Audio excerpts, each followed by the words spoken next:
Welcome to class. Today we're going to do some more upper, lower body instruction. We're going to start off with stances. I'm going to add 2 more stances to your arsenal. Those stances are called the wide kneel and the close kneel. Then we're going to get into strikes using the open hand. So they are called inward and outward hand swords, and very, very useful tool, especially when you're inside of a clinch and you don't have the distance to strike with your fists or elbows yet. Let's go ahead and line up. Training horse. Now I want you to pick your right hand up, just like this, and move it forward, and then stop once your hand is on the midline of the invisible pretend attacker in front of you. Then bring it back. Switch sides. Open the hand, bring it out in front of you, and bring it back.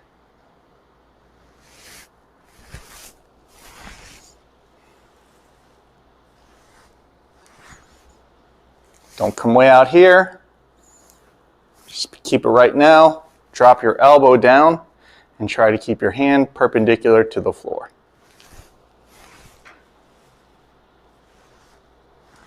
So, what are we striking?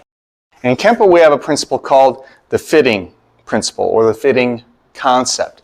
So you want to take your natural weapons and use them in areas that fit the best in relation to the opponent's body. So the hand sword is great when attacking the neck and the throat. So that is what I want you to envision. It's a strike that is underestimated in street confrontations.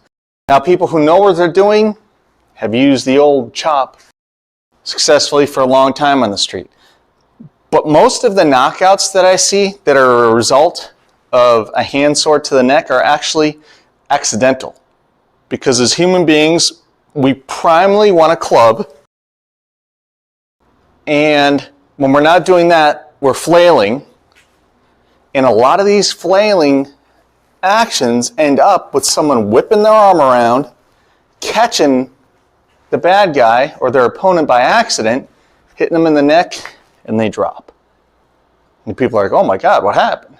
Well, there's clusters of nerves in the side of the neck that react really, really violently or with a lot of magnitude to those strikes.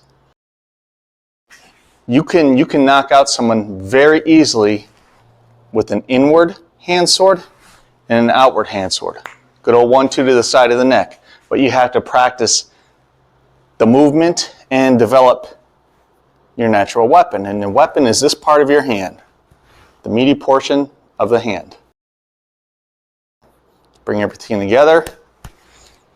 Don't do crazy stuff with your fingers just because you saw someone who was really cool on TV doing it. Keep everything together. Good strong hand. From our training horse, we just did what? The inward hand sword. Now let's do the outward hand sword. This one comes up and across your body. Once it gets to here, you can open that puppy up, and then boom, you're putting your hand on the opposite side of the throat of your attacker. So you bring it up, just like this. No need to go any faster right now. Inward and outward. Just like everything else we do. Once we start adding in footwork and a little bit of body English to these strikes, their force and their power is going to be magnified immensely. So let's just work on those basics. Now let's move into our stance work. Go ahead and get yourself into a left neutral bow. Make sure your shoulders are off at the 45. Nice passive stance. Drop down. Let your weight bring your legs down a little bit. Now, a wide kneel is what we're going to do first. This is simply lowering the height, neutral bow stance, without losing it. structurally. So all we're going to do is we're going to practice picking up the heel of our rear foot, and we start dropping down vertically. That's all I want you to do right now. Okay? That back knee is probably going to be a little bit lower than the front knee. Just get used to doing this. It's a good way to duck and maintain a launching pad for power moves later on. It's also very awkward for new students. So, this is all I want you to do. That is your wide kneel. Your front foot's going to stay off on that 45-degree angle. Doesn't change a bit. This one's going to come up. You might feel it in your knees and the outsides of your calf. It's definitely unnatural at first. This is all you have to do. If you're super flexible and that you can actually touch this knee to the ground, don't, because then you're off balance. So the closest you want that back knee to get to the ground is what they call a hand span. But for now, don't even worry about it because I don't want you going that low.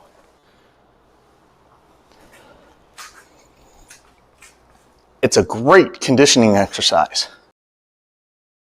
Raise the back foot up, drop down a little bit.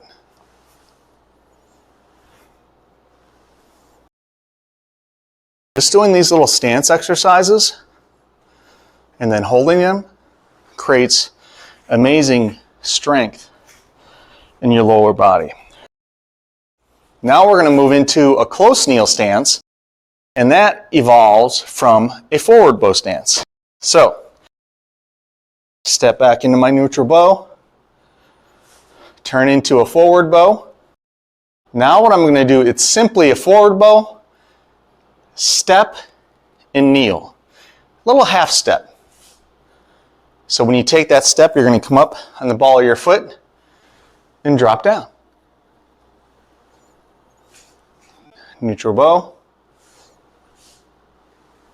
drop down.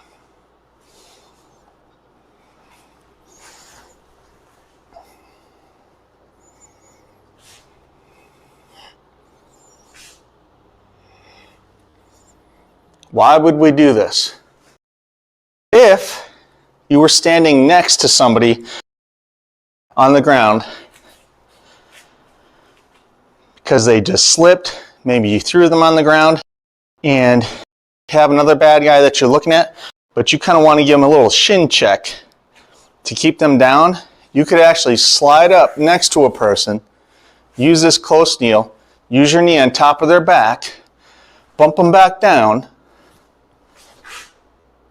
for something like that. You could also use the stance if you were a little bit to the side of them and you wanted to strike down. So there's a couple different goofy ways we're going to use this stance. Or actually both stances. Are they used a lot? No. The ones that are used most frequently are the ones that we have learned earlier in the course. However, since we are refining our skills now, we still need to have this tool in our arsenal. Consider it, as we've mentioned before, each single move we do in this art can be considered or compared to a letter of the alphabet. So first you learn the letters, then you start to make small words out of those letters. We've already learned what? Neutral bow and an upper block. If I step back into my neutral bow, that's one letter. Upper block, that's another letter. This move right here is a very small word, two-letter word. So that's what we're doing here. Now the letter X isn't used a whole lot in the English language, but it's needed every once in a while. That is how we need to look at the wide kneel and close kneel, and even the cat stances for that matter.